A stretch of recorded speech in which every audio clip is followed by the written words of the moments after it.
Olá, gente boa de Deus, paz de Cristo Jesus sobre a tua vida. Pastor Adriano Moreira aqui falando com você nesta oportunidade. E hoje nós estamos em mais um episódio de nossa série Você Entendeu Errado. E deixa eu já inicialmente dizer que o que me inspirou voltar logo para essa série de novo, ainda que a gente tenha outras séries nesse nosso canal, é a fala de alguém justamente baseado de modo errôneo em 2 de Coríntios, segunda epístola do apóstolo Paulo aos Coríntios, capítulo 8 e verso 9. Mas, antes de qualquer coisa, eu tenho sempre que dizer a você, pedir a você que se inscreva em nosso canal, que você possa compartilhar, que você possa curtir, que você também possa de alguma forma comentar e você nos permite assim alcançar muitas outras pessoas. Também seguir-nos em nossas redes sociais, o X, que é o Twitter aí agora, e também no nosso Instagram e também no Facebook. Então não deixe de estar com a gente nessas nossas redes sociais. Colabore com esse ministério também, tem um QR Code aí, você pode de alguma forma também ser bênção neste ministério e ser bênção neste canal. Então, vem comigo entender certo o que você entendeu errado.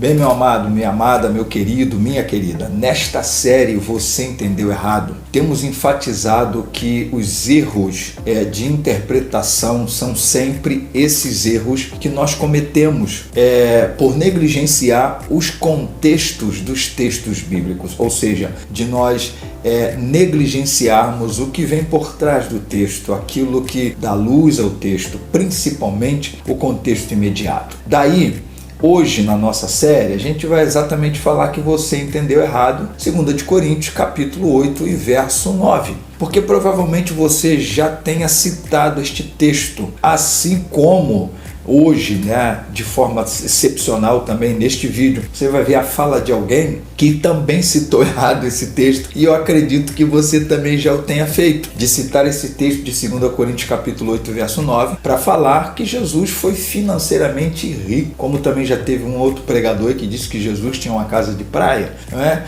E isso foi originado, se você entendeu errado, 2 Coríntios 8, 9, foi justamente da fala do atual apóstolo Leonardo Salles, e eu queria que você visse. Então veja aí o que ele disse desse texto.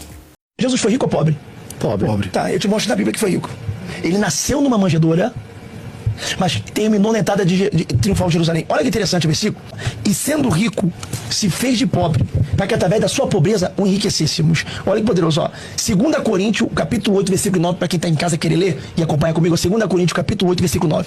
Porque já sabeis a graça de nosso Senhor Jesus Cristo, que, sendo rico, por amor de vós, se fez de pobre, para que pela sua pobreza enriquecêssemos. Ou seja, rico que se fez de pobre, para que através da pobreza ficássemos ricos. Então Jesus é o rico que se faz de pobre, eu conheço o pobre que se faz de rico. Caramba. Bem, se você fez a mesma coisa, você entendeu errado. 2 de Coríntios, capítulo 8, verso 9, que diz assim: Pois vocês conhecem a graça do nosso Senhor Jesus Cristo, que sendo rico, se fez pobre por amor de vocês, para que por meio da pobreza dele, vocês se tornassem ricos.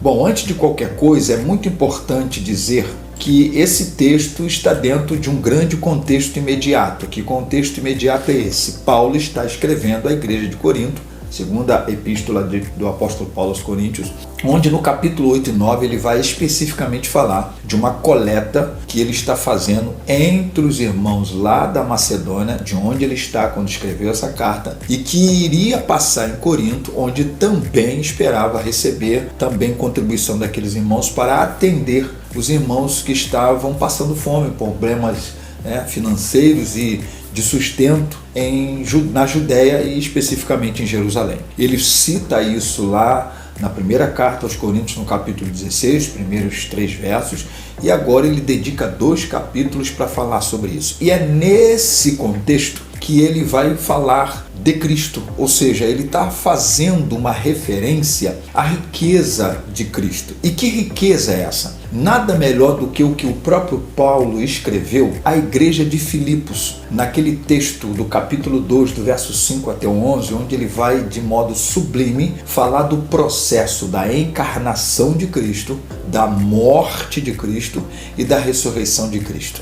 E aí a gente já começa a entender o que ele quis dizer aqui com Jesus sendo rico e se fazendo pobre, para que nós, como pobres, pudéssemos nos fazer ricos. Veja o que Paulo diz em Filipenses capítulo 2, e eu vou ler com você só o verso 6, 7 e 8. Veja o que ele diz. Que mesmo existindo na forma de Deus, não considerou o ser igual a Deus, algo que deveria ser retido a qualquer custo. Pelo contrário, ele se esvaziou, assumindo a forma de servo, tornando-se semelhante aos seres humanos. E, reconhecido em figura humana, ele se humilhou, tornando-se obediente até a morte e morte de cruz. Veja, de modo mais explicativo, é isso que Paulo está dizendo quando nesse verso de 2 de Coríntios, capítulo 8, verso 9, ele está falando de Jesus ter deixado a sua riqueza para tomar a nossa pobreza e fazer o inverso, para que a gente pudesse deixar a nossa pobreza e então tomar a sua riqueza. Então, que riqueza que está se falando? Das riquezas celestes, das riquezas espirituais,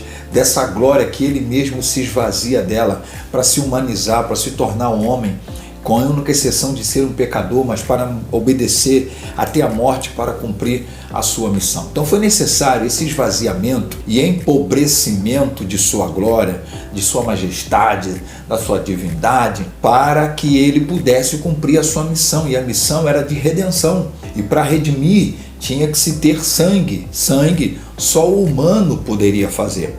Só alguém que pudesse morrer, e Deus não morre. Então esse Deus tem que se tornar homem, é o que diz o Salmo 49, verso 7, dizendo que o homem não tem como redimir-se a si mesmo, nem um ao outro, por isso só Deus podia pagar esse preço, e para pagar esse preço, sendo o preço de sangue, esse Deus tem que se humanizar. Então, o que Paulo está fazendo é que se Deus foi capaz de tal sacrifício extraordinário, de entrega, de graça, de generosidade, Paulo usa esse argumento para constranger os irmãos à contribuição, para dizer para eles assim, como vocês poderiam, como servos, não fazer algo que é muito e infinitamente menor em prol do outro, em prol daqueles que necessitam. Paulo então argumenta com os irmãos de Corinto que eles tinham não só o exemplo dos irmãos da Macedônia, que já haviam contribuído em profunda pobreza, em grande tribulação, que é o que Paulo vai deixar lá no versículo 4 desse capítulo 8 também registrado, e ele ainda vai mostrar aos irmãos de Corinto que além do exemplo dos irmãos da Macedônia, tem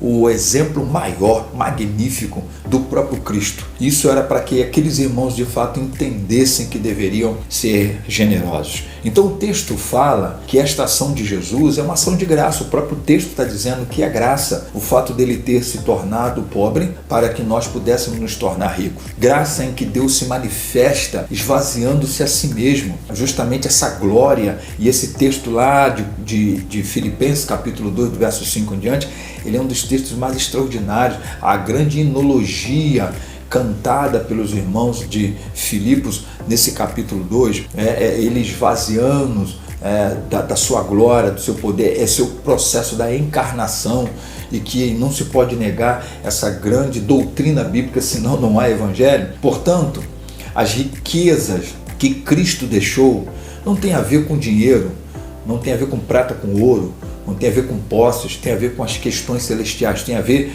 com as características da sua própria divindade, que ele se autolimita, ele não deixa de ser Deus, ele torna-se apenas o Deus humano, o Deus encarnado, o Deus que se torna homem. E essa é a outra grande doutrina bíblica da chamada dupla natureza de Cristo, plenamente Deus e plenamente homem, que Paulo também vai deixar isso muito claro lá em Colossenses capítulo 2, verso 6, e depois também no verso 9, quando ele vai dizer que nele habita plenamente tá? Nele habita corporalmente, melhor dizendo, a plenitude da divindade. Então, ao tempo que ele não deixa de ser Deus, ele se autolimita à humanidade para cumprir a sua missão. É isso que Paulo está dizendo aqui nesse texto que o apóstolo Leonardo Salles entendeu errado e você talvez também tenha entendido errado. Agora, é muito interessante que essas riquezas de Cristo, elas são compartilhadas a nós, porque Paulo também vai dizer, Romanos capítulo 8, verso 17, que nós,